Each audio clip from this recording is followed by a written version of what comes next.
Welcome to the Breakfast Show on Faith FM with Skafy and Lindsay. Yes, this is the best place to start your day with positive and uplifting thoughts. You're listening all across Australia on 87.6, 87.8 or 88 depending on where you are, or you can listen to us through our Faith FM app wherever you are in the world. And today, if you are listening live, it's Friday the 20th of March 2026. I'm in the studio today with Lindsay and with producer Sandy. Good morning to you, Sandy. Morning. And good morning to you, Lindsay. Good morning, Skafy. Well, everybody woke up so musical. I'm feeling that I'm in, what's the name of that sound? The Sound of Music? I'm feeling like I'm part of the cast here. The hills are alive with the sound of Skafy.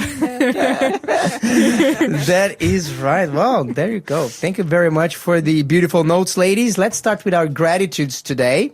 I'm grateful for cashew milk. Hey, okay. Oh, yeah. Cashew milk. So I woke up. Normally, I like to have soy milk with my cereal in the morning. Yep, fair cool. And, so I like the protein and like the taste, all of that. But today I woke up and there's no soy milk. And instead, there's like a bottle of cashew milk. Okay. And so I never tried this before. I'm going to try it. And you know what? It actually tastes delicious. Yeah. Cool. Yeah. So I'm very grateful for, isn't that amazing that we can get like all manner of nuts Yeah. and you transform them into milks Yep. that are healthy for you, that are delicious, that are good for the planet, that just tick all the boxes. Yep. So I'm very grateful for that. What about you, Lindsay? What are you grateful? What am I grateful for? Oh, well, I am grateful for a really good night's sleep. I managed to get one for once. Yeah. That was good. Do you have the claps? Do you have the clap sounds there? Anyway, so that's simple. It's always good. And look, it's the greatest return on investment in Yeah. your life is sleep. This is like, I actually learned to make sleep a big priority. I'm still in the journey. But the thing is, if you have an okay night of sleep, if you're like waking up 95% rested, that sounds good, right? Except that I think so. 95%, and then the next is also 95% of 95%. If you're always getting Keeps going 95%, Yeah. before you know it, you're like 60%, and you're just like miserable and you don't know why. So Yeah. sleeping is like something that I made it sacred. Yeah.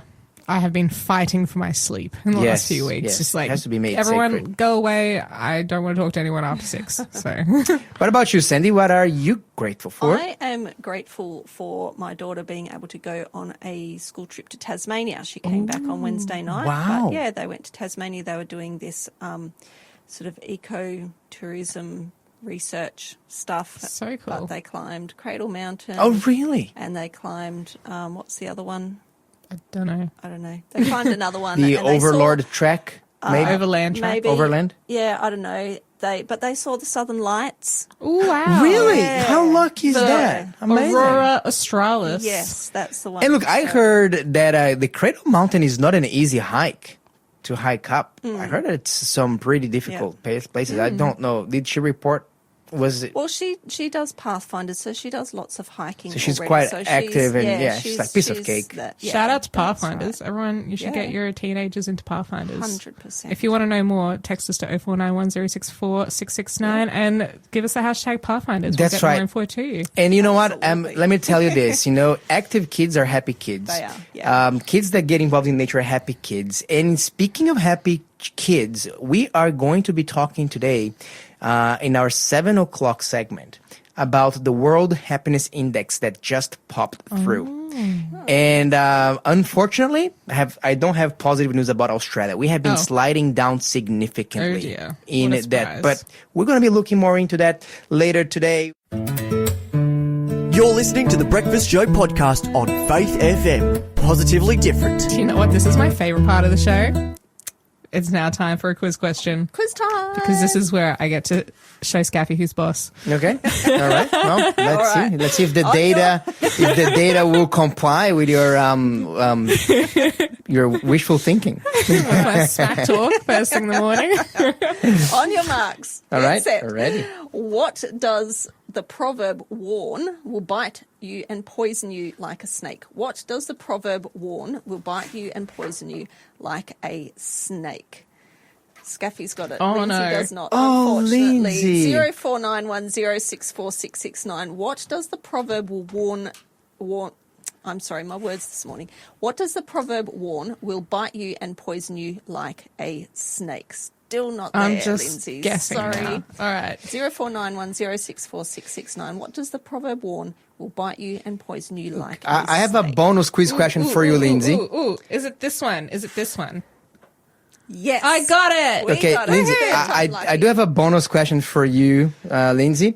What does the book of Proverbs says that goeth before a fall? Pride. I know. I've been immediately humbled. Boom! after Right this answer. snack You're talk. good on it. Look, I'm totally fine with that. Needs aloe vera for that bird. All right. All right, let me give the question one more time for our listeners so that they can message us in. What does the proverb warn will bite you and poison you like a snake? 0491064669. Get in on the fun and let us know your answer. All right. Okay.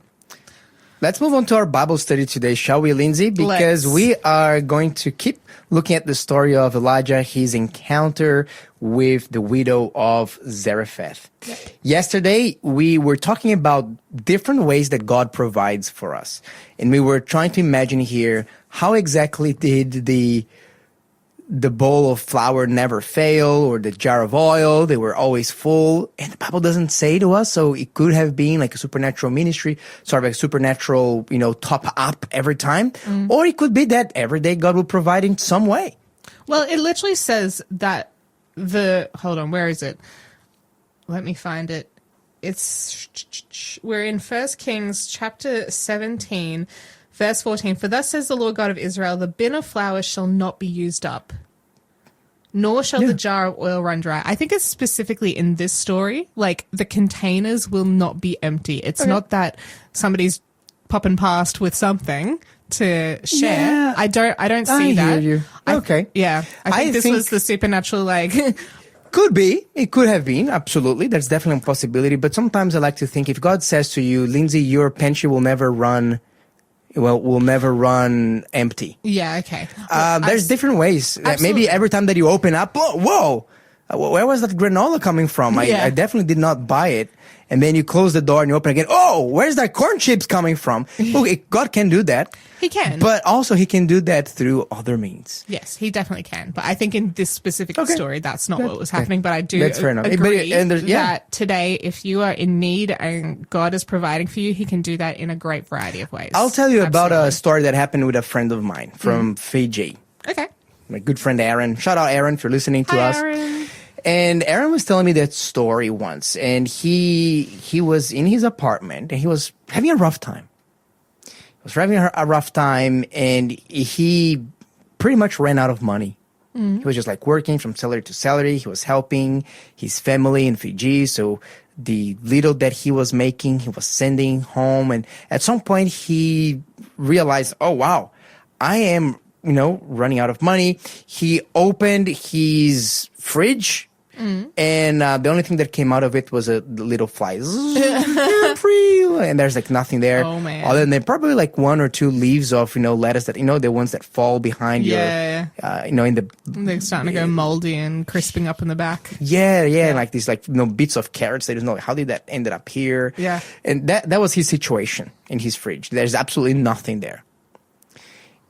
And he looks at his wallet. And in his wallet, he finds a few dollar notes. But the dollar notes that he had were the dollar notes of his tithe. Oh, okay. Now, Aaron, at this point in time, he was not going to any particular church, but he learned since he was young about tithing and being faithful to the Lord, and so this was something that he practiced even when he was, not so close to the Lord as he once was. But he kept that tradition of honoring God with his tithes, and he looked into his wallet and says, "Look, I only have money. I can do two things with this money. I can either just buy food for myself and survive." Yeah. Or I can return my tithe to the God that I don't even am so close to. Okay. What do I do? What did he choose? Oh, he chose to return the tithe. Good. So he returned the tithe. And so he went to the church, returned the tithe, came back home and said, you know what, I'm just going to, do some prolonged fasting until my next paycheck. Let me see here, 2 weeks time. Do a bit of 10 days fasting.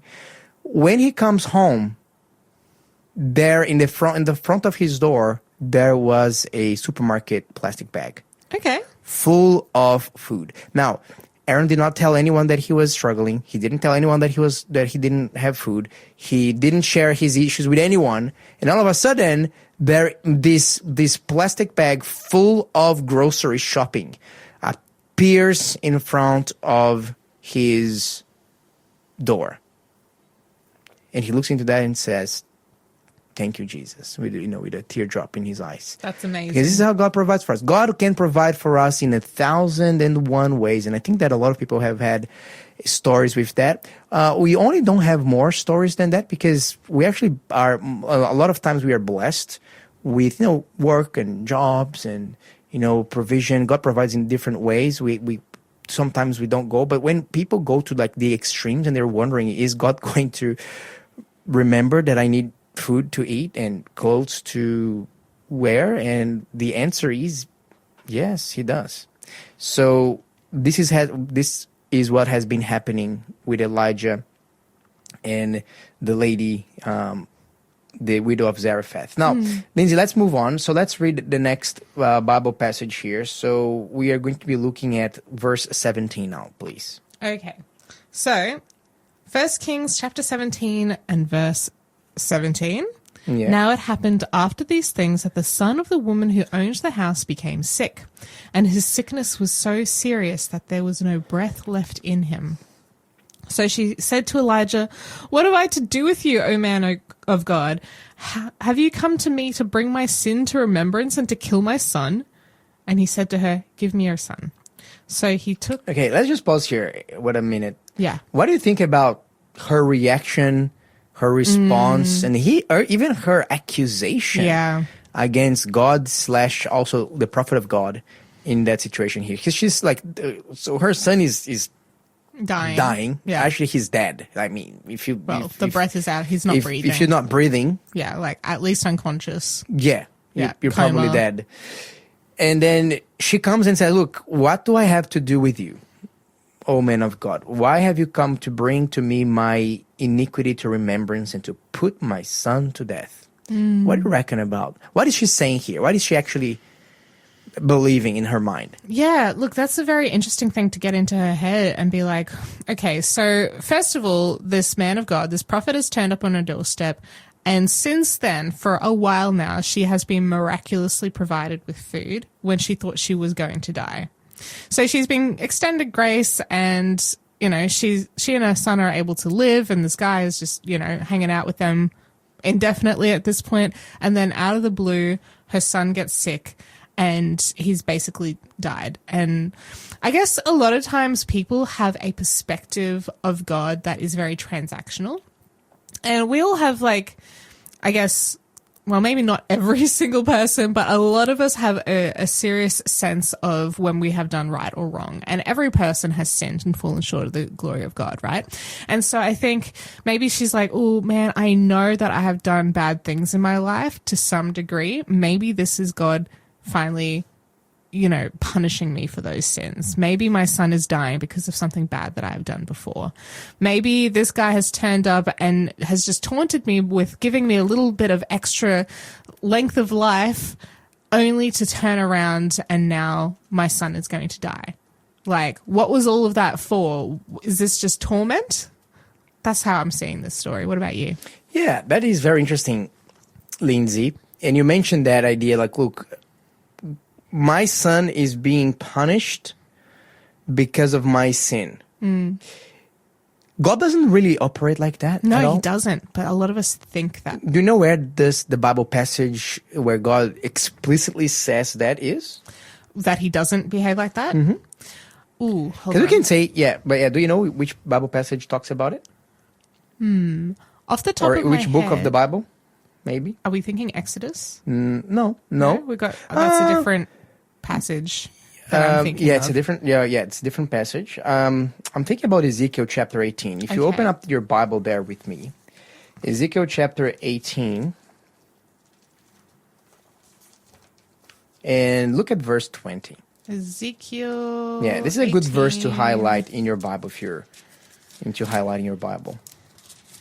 18 verse, was it 20? 20.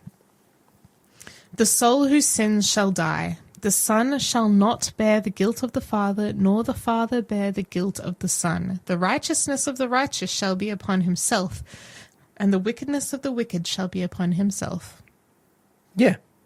There you go. So nobody's going to be punished because of somebody else's doing in their family. We can, like, you know, but then people say, hey, but wait a minute, Skafy. You know, a lot of people I have seen complaining about that. When you look to God saying that, you know, what about when God says, I will visit the iniquity, you know, of the parents upon their children to the third and fourth generations? This is in the Ten Commandments. Yeah. This is in the book of Exodus. You know, a lot of people see a contradiction between these two things. Yeah. Do you see a contradiction between these two things, or do you see a paradox? What do you see there? I don't see a contradiction. Why? I think there is a distinction between two similar but not the same things. Okay, explain to me. Okay, so here we have in Ezekiel 18 is saying that the person who sins will die, but nobody else in their family will be like punished for their sins, essentially. Whereas what we see elsewhere, and I'm going to turn to Exodus, is it chapter 18 or chapter 30? Hold on, let me see. You know the one I'm looking for? No, which one?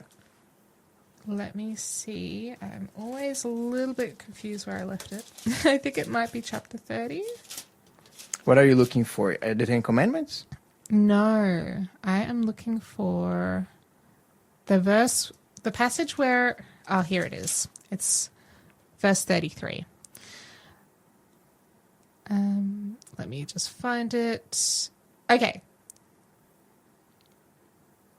So in verse 33, verse 18 and 19, this is after Moses says, please show me your glory. Then God says, I will make all my goodness pass before you. I will proclaim the name of the Lord before you. I will be gracious to whom I will be gracious. I will have compassion on whom I will have compassion. That's not exactly what I was looking for, but it is showing that God has so much grace and he wants to show that to like everyone, basically. So where is the passage that says that he will visit iniquity, the sins to the third and fourth generation? Yeah, so that's in the Ten Commandments. So Exodus chapter 20 and verse 4, right. verse 5. Yeah, I'll read it here. All right. You shall not worship them or serve them, for I, the Lord your God, am a jealous God, visiting the iniquity of the fathers on the children, on the third and the fourth generations of those who hate me, but showing loving kindness to thousands, to those who love me and keep my commandments. So what do you make of that? So how do we reconcile? Because, you know, doesn't this passage appear to show and to say that God is going to punish the iniquity of the parents on the children for the third and fourth generations? How do you reconcile these two things? I don't think this is God specifically doing something to these third and fourth generations or whoever, but I do think it is saying, hey, that there are definitely consequences that come down the line through the generations in a family. Like if my grandparents have done a particular type of sin, let's say, for example, I have grandparents who were alcoholics. Okay. The outcome of that in my family would be that, first of all, the women and children of that grandfather would have experienced a great deal of maybe abuse in the home, and fear and worry, and then potentially my, you know, the generation after that would have potentially had alcoholism as a problem. And then that could affect me. That could affect my propensity towards alcoholism. Unless at some point along the way, somebody in the family decides, I don't want this to be a problem for my children or for myself or for my grandchildren. And I'm going to make an active effort to overcome this problem and to stay away from alcoholism. That could impact the family's finances. It could impact their physical and mental health and their ability to get a good education and wealth building in the future. And so one person's sin affects the people who come after them in that family in so many different ways. And it's only until somebody down the line chooses to stop that, or their parents have married into a better family that don't have those types of issues, that it starts to not be so much of a problem for the later generations. Do you hear what I'm saying? Yeah, that particular issue? So you are saying here that the way that you're interpreting this verse is that, look, the sins of one generation, they will have an impact in the following generations. Like, it's not that God is doing, but it's the consequences of that. Yes. We're going to continue that conversation here. I think it's an important passage for us to grapple with so we can understand and harmonize it between the two. You're listening to the Breakfast Show podcast on Faith FM. Positively different. And we are talking about a very interesting passage. But before we get into that passage again, I would like to ask producer Sandy to give us the answer to the previous quiz question and a new one, please. Sandy? The proverb warns that too much wine will bite you and poison you like a snake. Okay, very cool. So shout out to What were your first attempts, I don't want to tell you. No, okay, so we can see the logic, because maybe they have a No. good point. No? No, Okay. they don't. All right. Well, shout out to Sherry and Velma and Davo for getting in with the quiz online, which Good is on you. great. So our next question is as follows. Aaron and another man held up the arms of Moses during the battle against the Amalekites. Who was the other man?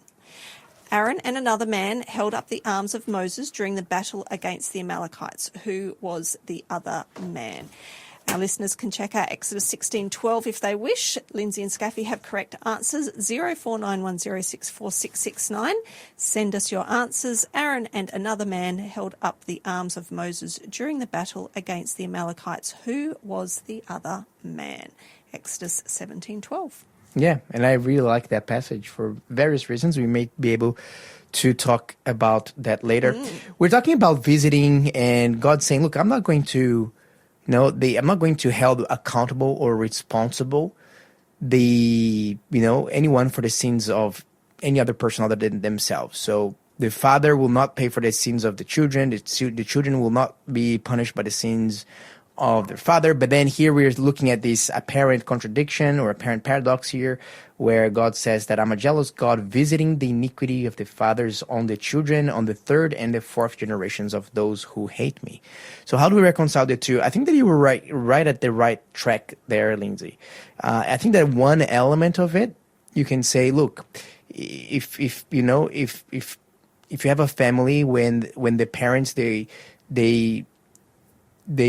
are using drugs, they're choosing to use drugs, or they are enslaved to that, and they're not working, and they get kicked out because they cannot pay the rent.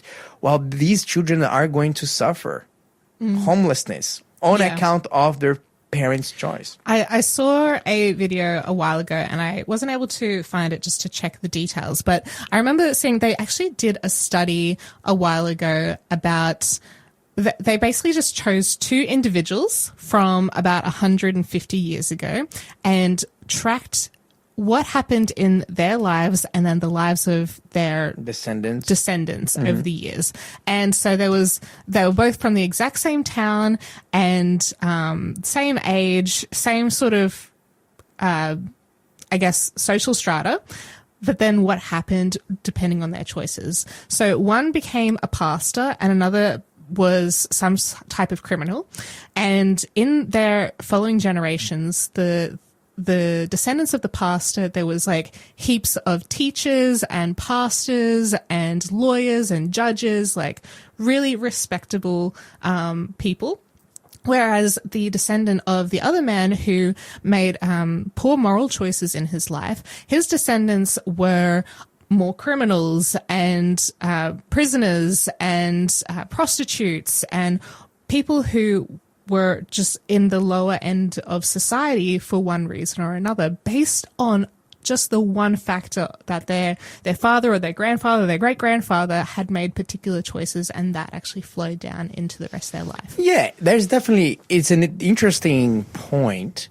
And I guess that you can say that. But at the same time, God is also an expert in breaking these so-called generational curses. You see often the case of different stories where it's the family starts very, very badly, and then by the grace of God, the children are able to break away from those generational curses. Yeah. And I think that this is truth to a certain degree to every believer. I can see, for example, I grew up in a relatively stable family. I say relatively because my father, unfortunately, was an alcoholic, and and when he drank, he did bring a lot of pain and suffering for the family. But other than that, my family was fairly stable and loving, and so on. And now that I am walking in the footsteps of Jesus, a lot of the things that I've witnessed and seen in my parents' life, I'm now able to break free from that, because now I know that there's a different reality, different possibility.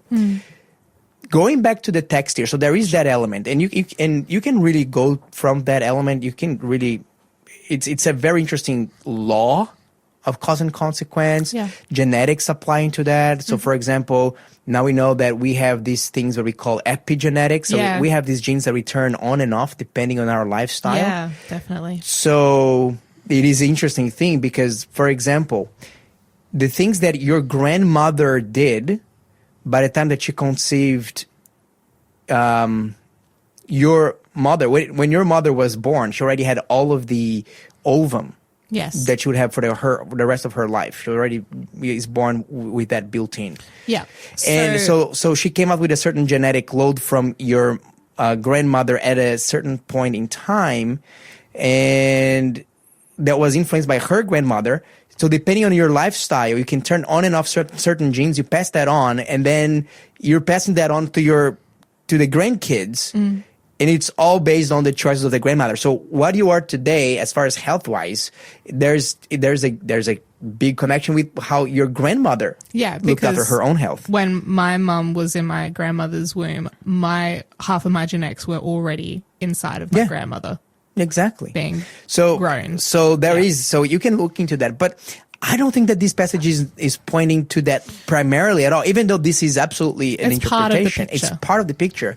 I think that part of the picture is different. And sometimes we have to be like the Syrophoenician woman, not this one in the story of Elijah, but the one that Jesus spoke to. Yes. And she was an expert in Bible interpretation. And I'll tell you why. When Jesus told her, so the story that I'm thinking here in my mind was Jesus going to Tyre, visiting, and then he met this Syrophoenician pagan woman in the road, and she says, Lord, please heal my daughter. She has been afflicted by a demon. And at first, Jesus appeared to have refused her request. Says, woman, I have come only to serve the lost sheep of the house of Israel.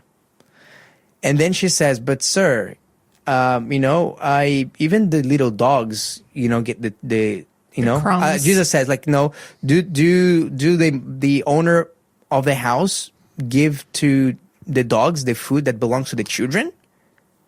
And then she says, but Lord, even the little dogs do eat from the breadcrumbs that fall from the table. And she's kind of saying, look, it's okay. Just give me the breadcrumbs of your power. I don't care how much. I just need a itty bit. I just need this small bit. You've got heaps. So just share that little crumb. Kind of like, surely you come to the house of Israel, but surely you have a little breadcrumb of your power, of your love to spare. Yeah. And Jesus, with tears, I imagine in his eyes saying, woman, great is your faith. Yeah. You can go back home. Your daughter is healed. And one of the things that I really love about that story is how she's interpreting that. Because a lot of us would interpret that, and I have seen a lot of people really getting offended, saying, man, why Jesus is treating this woman so badly? Actually, he was teaching the disciples a lesson. He was teaching us a lesson through her faith. Because she could have taken Jesus' response as a very negative one. Yeah. Say, what? Are you calling me dogs? Yeah. Are you calling me a little puppy dog? I'm not a puppy dog. You know what? I'm going to get out of here. I'm going to go back to my home. You know what? Whatever. But no, she interpreted Jesus' words in the very best possible light, saying, yeah, I might be a little puppy dog, but hey, you know what? The masters also take care of the puppy dogs. Oh, man. And dogs in that time were not kept really Yeah. as pets. They were considered, Sometimes they were, Well, particularly in the Gentile land. particularly in the Gentile Yes. land, but in Israel they were considered unclean and not to be touched. They're considered unclean, yes. Yeah. But this is one thing that people often don't realize. Some translations, they don't get that. Some translations do.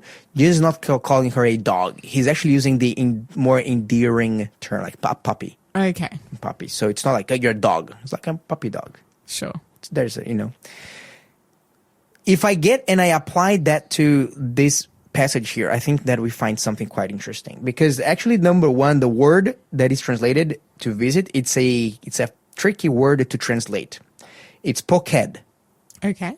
Poked in Hebrew, and poked can mean a lot of things. It's one of these words that has a massive semantic range. I'm going to give you an example. Poked can mean visit. It can also mean to inspect, to look at, to see, to command, to summon, to appoint, to muster, to avenge, to afflict, to hand over. All these kinds of things. To strike upon, to go to number, to miss, to find wanting.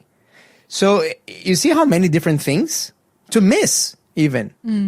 All of these poked. Poked is one of these words that is very, very flexible. Interesting. So it is, but when you look at it, one of the basic meaning of poked is to check something out, Okay. to look into something. Now, is this bad or is this good? It depends. Oh. It's neutral. So God is saying here, look, I am going to check out the iniquity of the parents upon the grandchildren for the third and the fourth generation. It can be, you can interpret that in the negative sense, like, oh, God's going to check it out, so he's not going to forgive me. No, it's not what it's saying.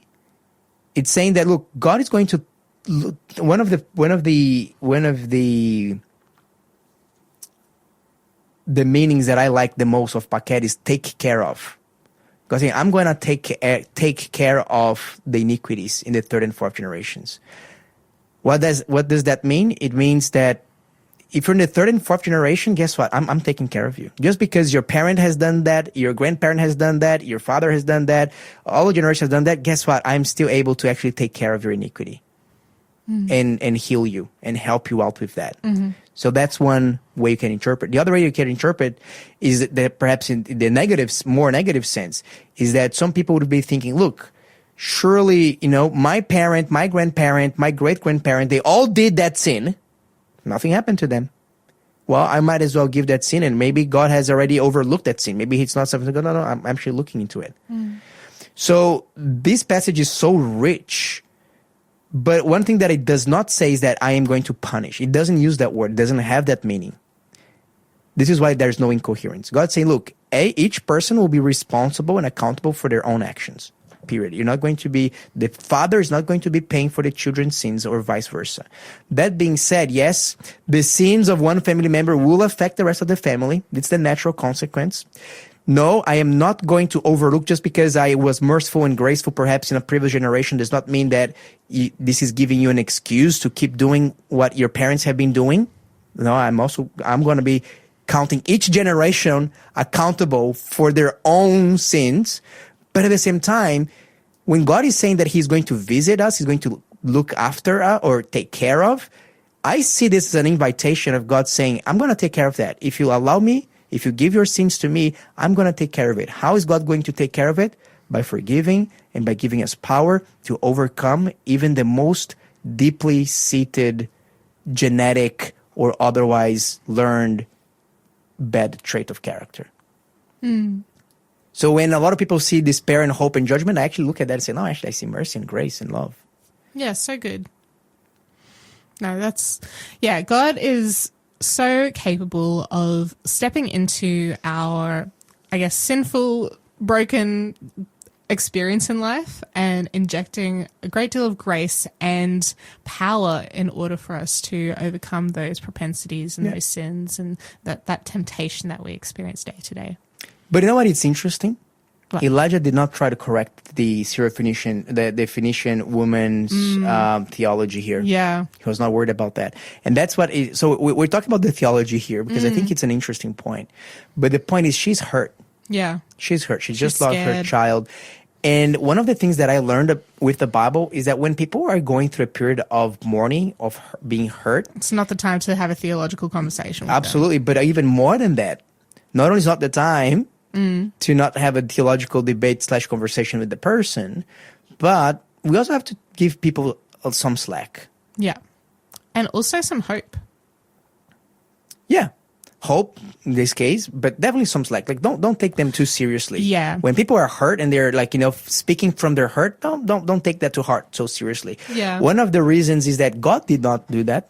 Well, Job, for example, in the height of his pain, Job would say things to God like, God, why are you being such a cruel tyrant over my life? Yeah. Now, is God cruel? Is God tyrant? Was he doing anything of Job? No, he was not. He But didn't you know really what? address that. No, and then God says Job never sinned with his lips. God, look, he understood. Yeah.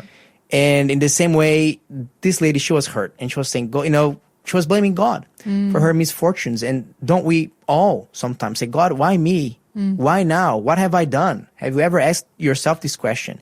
Yeah. And you can ask. And God says, look, come here. Let's try to solve this problem together. Yeah. Oh, isn't he so wonderful and loving? Yeah. And this is what Elijah did. Elijah said, look, give me the child here. Let me see if I can what I can do. And I think that while the child was sick, I think that the lady was asking it, and she's starting to harbor some resentment. And so I was like, why is not God doing anything? Why is the man of God not healing this child? Why? So by the time that the child expired, she was kind of thinking like, What just happened? yeah. Why didn't you do something? What's the Where purpose were of you? having this guy here if he's not going to actually fix my problem? But this is the thing. What is going to happen in this widow's life is actually going to shake the world. It's going to shake the course of human history. She could not anticipate that. I don't think that Elijah anticipated that. But God had a plan. And God always has a plan. Our part is the only question. Let me just simplify the walk with Christ for you, Lindsay. The only question that we are kind of asked by God at all times is, do you trust me? You're listening to the Breakfast Show podcast on Faith FM. Positively different. Lindsay, let's get into the answer to the quiz question, shall we? So who was the man that was holding the arms of Moses together with Aaron? Who was it? Aaron and her. What, him? Not him, her. H-U-R. Okay. There you go. Aaron and her, they were fighting the Amalekites. One of the things about this story that really like Lindsay is because it talks about perseverance and persistence in prayer. So the Israelites were battling down below at the valley. And whenever Moses had his hand held up, like in the position of prayer, the Israelites prevailed. Yep. Whenever he was tired and he lowered his hands down because he was tired, the Israelites would be losing the battle. So he realized, that hands up, battle won. Hands down, battle lost. So he got two friends, her and Aaron, to help him sustain his hands up in prayer. Man. And then they ended up winning. So How long do you think you'd be able to keep your arms up like that? look, just a few minutes. I have tried. Minutes. Yes, not a long time. So you would need some Your arms would help. get very heavy. Like the would. blood flow would That's right. disappear. That's right. You need people to help you. So this is talking about the perseverance in prayer, but also praying with friends. Yeah. Because sometimes we can get tired of praying for something, and our friends can show up and help. Us. Yeah. Yep. Wow, what a deep Very, lesson very there. Yeah, it's an amazing lesson. I mean, wow. Like, they're probably doing battle for hours out there. Oh, yeah, hours. And this was also the Israelites' first battle after they had left Egypt. So it was very important for significant. their, for their Confidence. morale and their confidence to feel that God's with them and that they could win, given that they were, they'd been slaves for all this time. And Moses was like over 80 at this point. So to Yeah, have well a over. spiritual leader who is, No, he was almost 120. Yeah. It's like he's... I don't know at what point. Yeah, in the between 40 80 and years this 120, was. yeah. Thanks for being a part of the Faith FM family. Join our community on Facebook or get in touch at 1-800-FAITH-FM.